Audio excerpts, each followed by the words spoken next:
जय श्री राम दोस्तों। स्वागत है आपका गुमनाम फसानों में। प्रस्तुत है और एक रहस्यमय कथा। ये घटना आज भी मेरे जहन में जिंदा है। मैं छोटा था, लेकिन वो गर्मियों की छुट्टियां ऐसी थी जो कभी भुलाई नहीं। हमारे पड़ोस में एक बहुत ही मिलनसार परिवार रहता था। उनके साथ हमारे परिवार के संबंध इतने गहरे थे कि जब भी हमारे मम्मी पापा घर से बाहर जाते, हम भाई बहनों को वहीं छोड़ दिया जाता। वो अंकल एक आयुर्वेदिक डॉक्टर थे और आंटी घर पर ही बच्चों को ट्यूशन पढ़ाती थी। उनके बच्चे भी हमारी उम्र के थे, इसलिए हम सब साथ ही खेला करते। एक बार गर्मियों की छुट्टियों में उनके एक रिश्तेदार की बेटी उनके घर आई। उसका नाम नेहा था। सुंदर, चंचल और बातूनी स्वभाव की थी। एक दिन सब मिलकर बाजार घूमने गए। वहां चौराहे पर किसी ने उतारा रखा था, कुछ नींबू, मिर्ची, सिंदूर और जलता हुआ दिया। नेहा का पैर गलती से उस उतारे पे पड़ गया। किसी ने ज्यादा ध्यान नहीं दिया और सब घर लौट आए, लेकिन यह गलती उन्हें महंगी पड़ने वाली थी। उस रात सब सामान्य था, लेकिन अगले ही दिन से नेहा का व्यवहार बदलने लगा। वह घंटों दीवारों को घूरती रहती, कुछ अजीब सी बड़बड़ाहट करती। जब उसे पूछता कि क्या हुआ, तो वो चौंक कर कहती, क्या, कुछ नहीं। सबको लगा शायद नई जगह है, थकी होगी। पर उस रात जब सब ताश खेल रहे थे, नेहा अचानक बिना कुछ कहे उठकर चली गई। सबको लगा वो किचन में पानी पीने गई या तो वॉशरूम में गई होगी।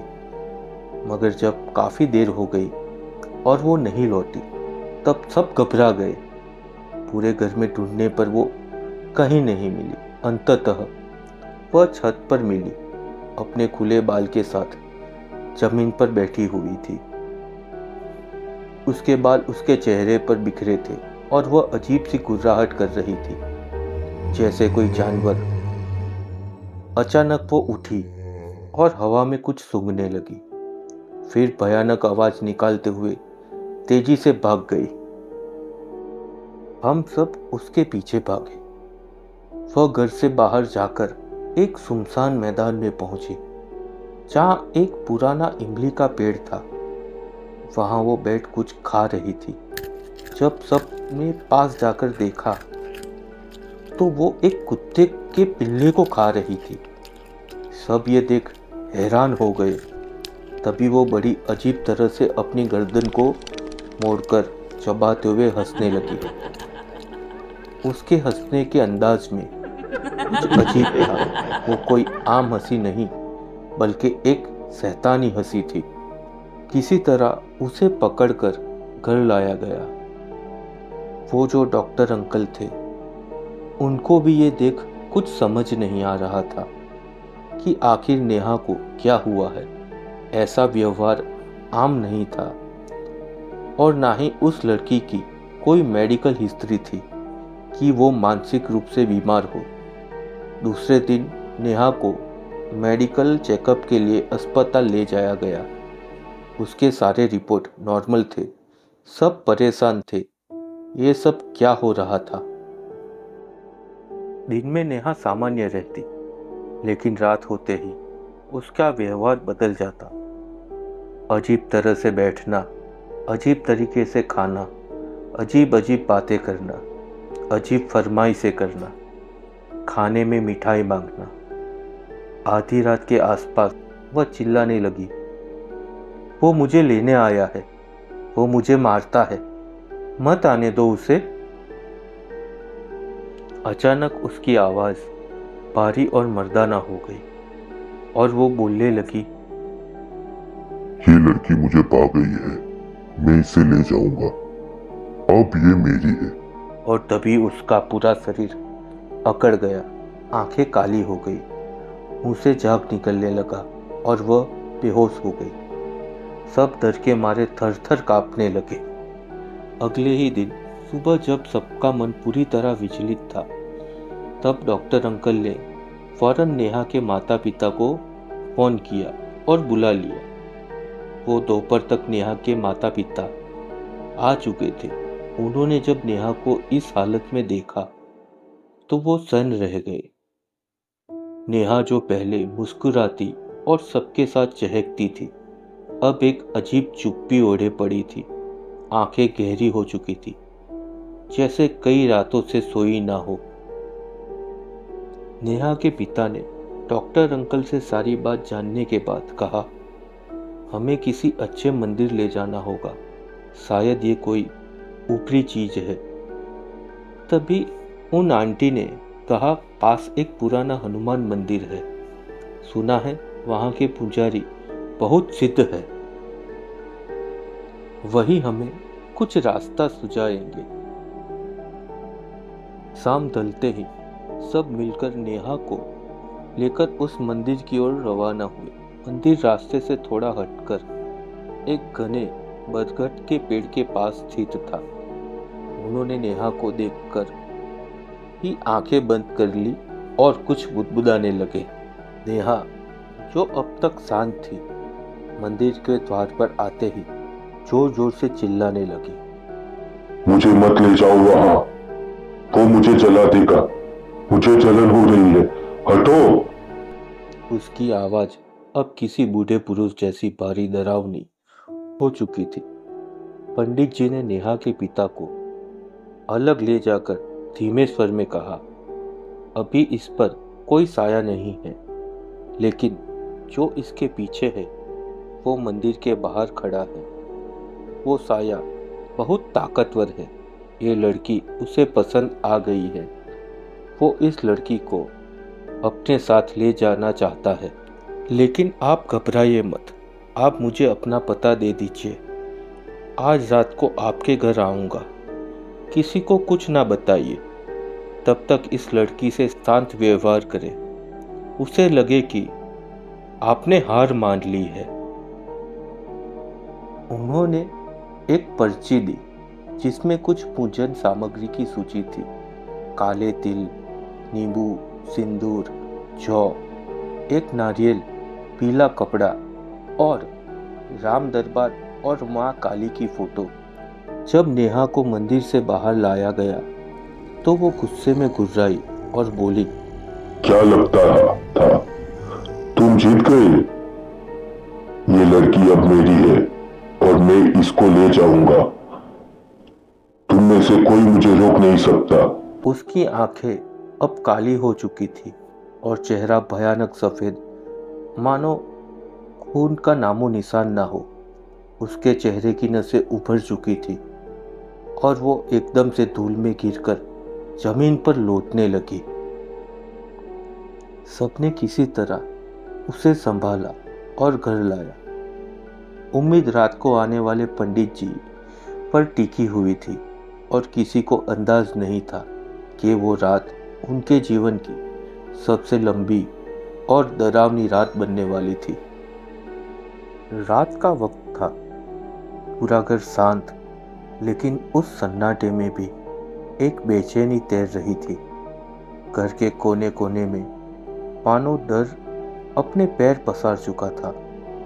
नेहा को कमरे के अंदर मजबूत रस्सियों से बंधे पलंग पर लिटा दिया गया था। उसके आसपास हनुमान चालीसा, गंगाजल और रक्षा कवच रखे थे, लेकिन फिर भी उसकी आंख हर कुछ मिनटों में खुलती और एक शैतानी मुस्कान फैल जाती, मानो आत्मा अभी भी जाग रही हो। रात के ठीक 9 बजे दरवाजे पे दस्तक हुई। दरवाजा खुला और भीतर प्रवेश किया पंडित जी के साथ एक और इंसान। शांत चेहरा, गंभीर आंखें और साधारण वेशभूषा वाला व्यक्ति।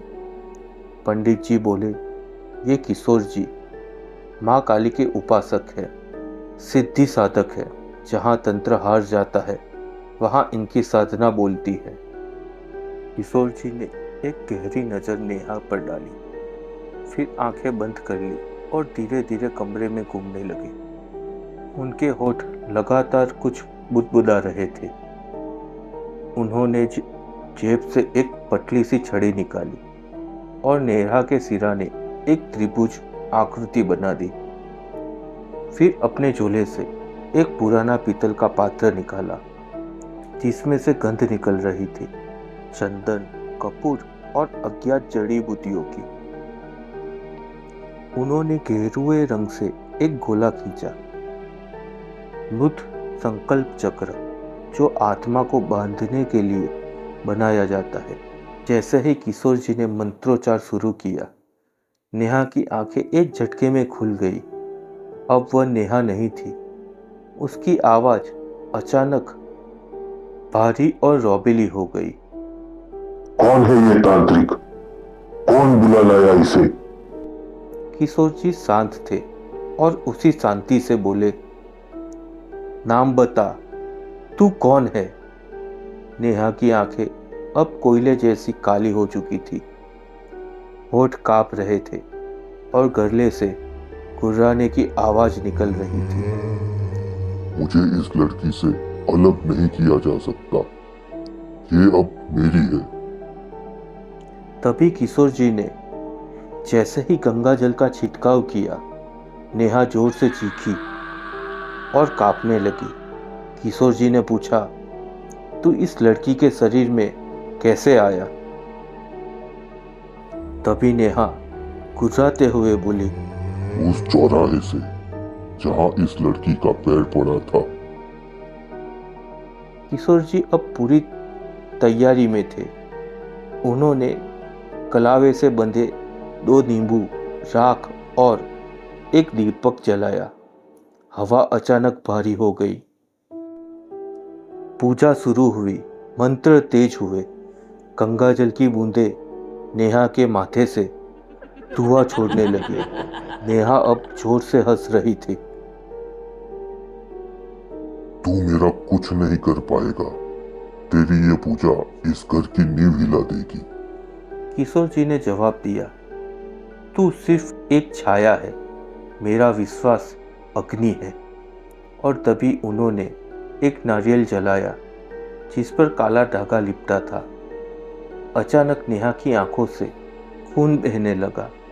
उसका शरीर ऐंठने लगा और नेहा गुर्राते हुए बोली, बस बंद कर ये मंत्र। तू नहीं जानता मैं कौन हूं। किशोर जी अब उसके पास गए और कहा, तो बता, कौन है तू? नेहा ने जोर से चीखते हुए कहा, मैं हूं चौराहे की आत्मा, जिसका खून सड़क पर बहा बिना अंतिम संस्कार। मेरी आत्मा उस मोड़ पर कैद है और अब मैं इस लड़की के माध्यम से जी रहा हूं। सन्नाटा गहरा हो गया। किशोर जी बोले, तेरी मुक्ति इसी में है कि तू इस शरीर को छोड़ अपने लोक चला जा। उन्होंने छड़ी से जमीन पर एक विशेष मंत्राकृत आकृति बनाई और कहा, अब जा, अंतिम बार। उन्होंने गंगा जल और मंत्रों के साथ शरीर से आत्मा को खींचना शुरू किया। एक क्षण आया जब नेहा की चीख रुक गई और उसके शरीर से एक काला धुआं निकलता हुआ झटके से नारियल में समा गया। कमरे में एक पल को सन्नाटा छा गया। नेहा बेहोश हो चुकी थी। किशोर जी ने नारियल को कपड़े में बांधा और कहा, इसे कल सुबह सूर्योदय से पहले बहते पानी में प्रवाहित करना होगा। ये अब मुक्त है, लेकिन इसे लौटने का रास्ता नहीं मिलना चाहिए। सुबह के 4 बजे का वक्त था। आसमान में हल्की रोशनी फैलने लगी थी, लेकिन वातावरण अभी भी बोझिल और ठहरा हुआ लग रहा था। सभी की आंखों में रात की थकान साफ झलक रही थी, लेकिन आत्मा के जाने के बाद एक अलग ही हल्कापन भी महसूस हो रहा था, जैसे किसी ने पुराना बोझ उतार दिया हो। नेहा अब सामान्य नींद में थी। उसका चेहरा शांत था, जैसे बरसों बाद उसे चैन की नींद नसीब हुई हो।